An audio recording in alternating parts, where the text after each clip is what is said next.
how did you prepare in order to become all of these different versions that we are about to talk to myself in the mirror a lot, and I put a mirror behind the mirror, so I was talking to a lot of myself a lot, and I didn't speak to anyone else. Every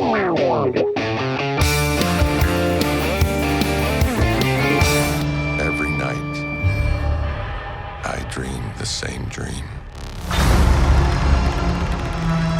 And then...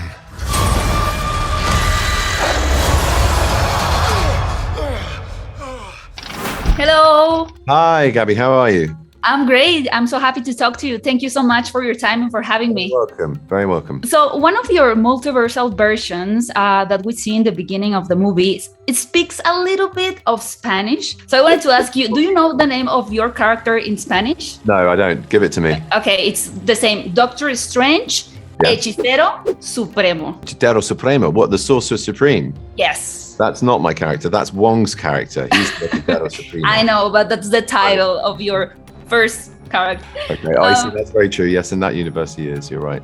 We'll witness different versions of your character in the film. But even if you have played Doctor Strange for many years, is there anything new that you learned about your character with this different approach? Definitely. I can't speak too much about that with giving plot away for fans that want to experience this movie in the theatre, which is the only way to experience it. And I think, you know, it's always the case in a standalone movie in particular, when you're not in an ensemble, there's a little bit more runway for character development. And in this instance, because of the multiverse, it's a little bit like self-therapy with other self. I will say that much. And we learn about different choices having different outcomes, and by that we learn a little bit more about our Strange, our universe's hero. Nice. And how did you prepare in order to become all of these different versions that we are about to talk to myself in the mirror a lot, and I put a mirror behind the mirror, so I was talking to a lot of myself a lot, and I didn't speak to anyone else. No, it's always important to kind of craft a new path as much as you can. It's a crowded marquee with a lot going on in this film. I try to always make sure there's development for people to see in a character when you have a solo outing like this, and it's just another way to explore that. So again, without touching on too much detail, it was fun. It was a lot of fun to try and push it.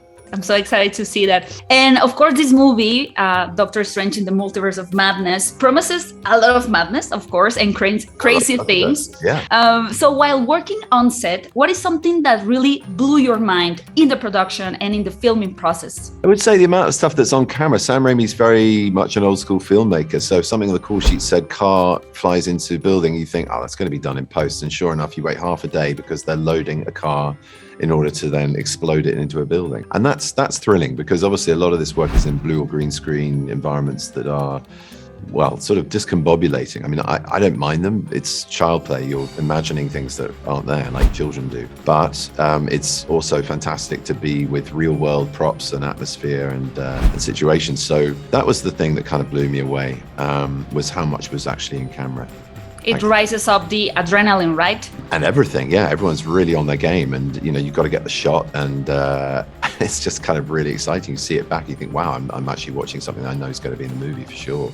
And this character and being part of the MCU has probably given you a lot of experiences. Could you share with me one that really stuck with you, something that you keep in your heart from all these years? Oh, it's a really difficult question to answer, because there are so many fragments of memories since when I first started Doctor Strange. And I remember Marvel were pretty happy about the security issue in Nepal where we first started shooting, not long after the earthquake. And very importantly, so I was insistent we went there to show that Nepal was capable of taking on a big movie production like ours, and to show the world it was open for business. And we had a fantastic experience there. But I said, people might know who I am now because of Sherlock. And they went, fine.